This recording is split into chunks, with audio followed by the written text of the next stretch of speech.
As is quite often the case in the world of automotive, things didn't go exactly according to plan timing-wise. It is the middle of summer in Ohio, and hot rod race car season, project car season is in full swing.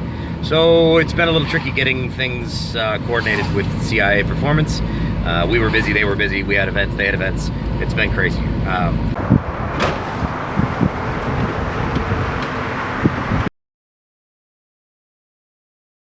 But we have finally gotten ourselves over to CIA Performance, and we are going to get this thing on the dyno.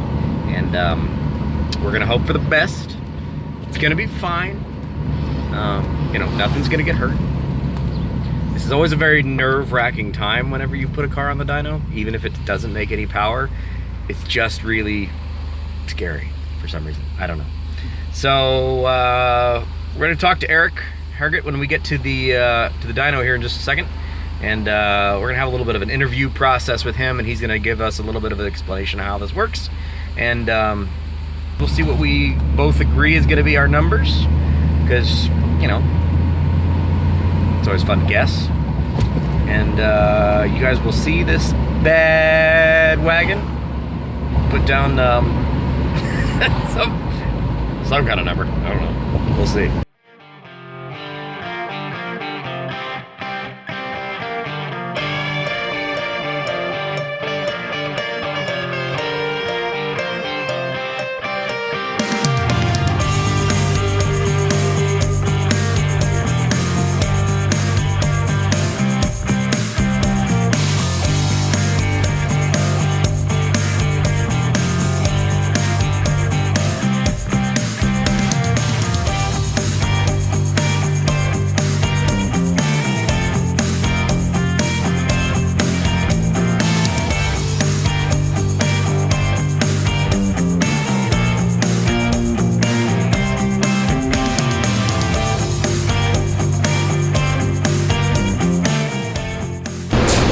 As you can see, Volvo's on the dyno, strapped down, ready to rock and roll.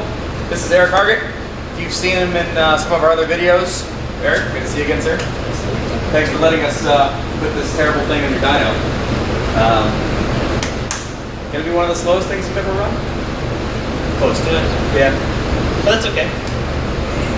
This is not a race car.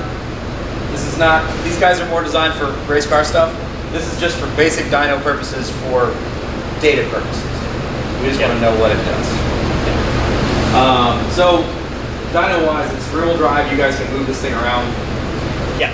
All-wheel drive, front drive, rear drive, all-wheel drive. It's linked, so it doesn't matter. We put GTRs and Porsches and all kinds of stuff on here all the time. Because if you don't have a link set up, it will throw those cars off pretty badly, and you get horrible numbers. And people try to make it work, but it's not the right way to do it. This is why we spend the money that we did on this piece of equipment. So if you've seen any of the videos that we've done over here, you guys have done the Lexus over here, you've done the Chevelle over here, you've done the Charger over here. So we come to these guys pretty much for any of our dyno work that we need to have done. It's an excellent way to see legitimate actual numbers of what the vehicle makes. We can all sit on the keyboards and say it makes the horsepower. Yeah. This is the way you test it and see exactly what's going on. The other nice thing is we get telemetry out of this process, so we can start hunting down opportunities. Yes. So we're monitoring air-fuel ratios, we're monitoring boost, we're monitoring all kinds of stuff. That's just some of the basic stuff. When you get into some of the other more modern cars, it can be logging up to 30, 40 different parameters at a time. Right. It's a lot of data to go through and comb through. People are like, why does it take so long to actually tune a modern car? Well, there's a lot of data to look for. Sure. To be able to understand it. You know, that's part of what we do. And a lot of people want to go off like, I need this big, huge number. Well, people always forget that dynos, no matter what kind they are, they're tools. They're tuning tools. They're so that we can extract maximum horsepower for the given modifications, and be able to actually see data in a controlled environment. And then once we're done, take it out on the street and do the same kind of data logging and looking back and just making sure everything is staying the same. Everything's playing kindly together. And that's really where it matters. It doesn't matter what kind of power you make on the dyno. Right. If you can't make it work on the street, then it doesn't matter. Right. Yeah.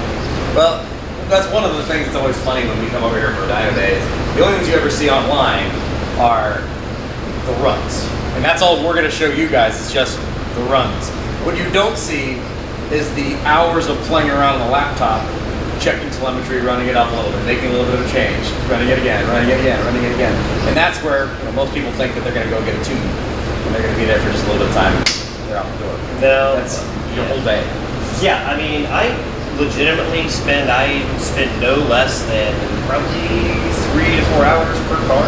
Right. Whether it be a Stage 2 Subaru, or a Mustang with a supercharger, which I'm getting ready to do next, a 17 GT with a Roush Stage 2 package. Yeah. I will be on the dyno and or on the street for the rest of the day. Right. Just the way it works. Yeah. People try to rush through things, and something typically gets missed. Yeah. Now, full disclosure, it is 85 degrees outside here in Ohio. I can tell you right now. Crazy humidity, and it's hot. So I'm not making excuses for the Volvo if it doesn't make the best of times. It is 87.5 and 51% humidity. There you go, 87.5 and 50% humidity. It's hot and it's sticky, and I'm a fat guy and I'm sweating. He's a skinny guy, he's sweating, so it's hot. Cars don't like running really well when they're hot, so whatever. And I just drove this, so it's a little bit hot, but whatever. Anyway, so we're gonna give this guy a run on the dyno just for a baseline to see what we've done. We literally have done nothing as far as performance upgrades. Haven't even done an oil change, haven't changed an air filter. Everything's still original as I bought it on my crazy ass road trip. If you didn't see that in the first episode, you're gonna wanna watch it. This is the link to it. One of the most interesting experiences of my life. But we're gonna give this guy a run and see what she does. I'm hoping for somewhere in the 125 horsepower range. Yeah, give it a try. It made according to Volvo, it made 162 horsepower and 195 foot-pounds of torque when it was new 25 years ago at 183,000 miles. So the good thing is back then they weren't underrating cars like they do today. Right. Insurance purposes. Yeah, that's something I always keep in mind. Older cars versus newer cars. There are some skewed numbers. If you look up what Road and Track has already laid down with the new Supra, it's definitely underrated. That's not surprising. By like a good 30 horsepower. I would love to find an extra 30 horsepower in the brick. We'll see. All right, see what we can do. Give her a shot.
A few of the ponies have left the barn. Yes. So we're done, and as Eric just mentioned, a few of the ponies have left the barn. But all in all, I'm pretty happy. I mean, I wanted 125 horsepower. We got 183. Yeah. Give or take. With figuring 162 was their rating at the crank, which you can imagine. Minus the typical drivetrain loss calculations, which is like 18%. Takes us to like 132. So 10 horsepower off of what factory rating was? With the age? Yeah. 183,000 miles in 25 years. You've lost 10 horsepower. Cool. 87 octane. I mean, obviously we're not burning anything down. And I did win the least powerful car you've ever run here so far. So yay, Volvo. So we're done. Time to go do some maintenance and maybe a wee bit of upgrades as far as to help me with blending in the traffic. And we'll come back and see what she does. Yep. Sounds good. Thank you very much for all the work, sir. Appreciate it. Well, with the pre-purchase, post-purchase inspection completed, the dyno run done, I'm pretty happy. 183,000 miles in this thing, and it's not really lost much of any power since factory, which is a huge bonus. Nice thing with running on the dyno, as Eric and I were talking, is you can monitor all kinds of telemetry. So we were able to watch the air-fuel ratios on the exhaust, make sure everything is running the way it should be. No misfires, no air-fuel issues, no overfuel or underfuel, no lean conditions that really concerned us whatsoever. And monitoring the boost level was perfect. It ran 6 pounds of boost for the entire rev range it was supposed to be in. So yeah, this thing's in excellent shape. So super happy. So now that that's done, this thing can go back to duty as a daily driver. As you can tell, I am daily driving it now. It just did pick up some tires and such, and drop those back at the shop because it's a wagon and has tons of room. We actually used this for a camera car the other day to film an episode of Tim's Enthusiast Garage, which I believe comes out here very shortly, and we will update the video with the link for that as well, so you can see how awesome a Volvo Wagon works as a camera car. So anyway, I'm gonna wrap this up. I got some work to do. No more screwing around with the Volvo for right now. Got some customer stuff to deal with. So hopefully you guys have enjoyed this process and you enjoyed seeing this 123 horsepower Volvo. For those who are interested in the dyno sheet, here's the dyno sheet. You may see it now. We ran this thing in 4th gear, in 3rd gear, and in 2nd gear, and this is kind of the average of what it all was. So super happy with how it looks. There's nothing that scares us at all whatsoever on what we saw here. So not the most exciting dyno sheet, I know, but it did what it's supposed to do, and that's all you're going to ask of the old little Volvo. So drop a comment, click the like button. Hopefully you've already subscribed. If not, please go ahead and click that subscribe button. We're working on growing this channel as fast as we can, and we're making some pretty good progress, I think. We're always open to constructive criticism. So if you have something that you would like to see us do differently, or something you'd like to see us feature more of, please drop that in the comments below. You can find us on all kinds of social media as LucoreRacing. So hope you have a wonderful day. It is hot as hail here in Central Ohio, and I'm gonna put the windows down and drive this guy all the way back to the shop. We'll see you.